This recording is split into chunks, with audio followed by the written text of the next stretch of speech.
Mr. Johns, please, for 5.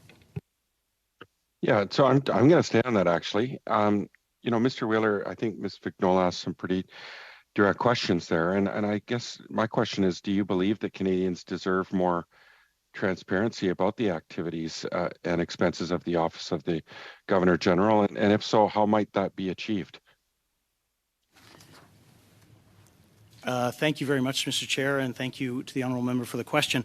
I can tell you that the Office of Protocol is committed to transparency and the sound management of funds, and everything that we spend for high-level visits is regularly released through public accounts, not in addition to being requested through a variety of OPQs and access to information requests. So I'm very proud of the fact that our office is very transparent with do you think you're going to do more now that we've gone into this depth of this study and to ensure, that the public has a better understanding of where those expenses are? And I guess back to Ms. Block, she talked about in 2004 that the committee tabled the report with recommendations about the government's role in funding. However, there wasn't a government response because Parliament was dissolved.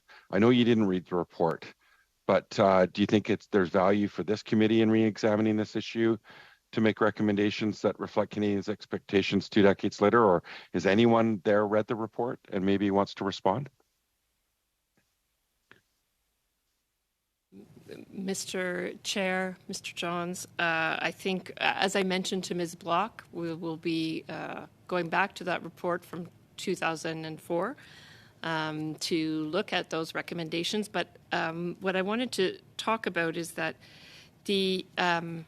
this kind of ongoing review of all that we do, we shouldn't need, what we're trying to do going forward is to ensure that we don't wait for a report or a committee or something to be able to look at these things, that we continually review our processes, that we do it on an ongoing basis, that it becomes part of everything that we do, and we look at options that will not necessarily be the same response in each situation, but just the fact of having those discussions, looking at ways, trying to find efficiencies, developing a system where people are encouraged to raise flags.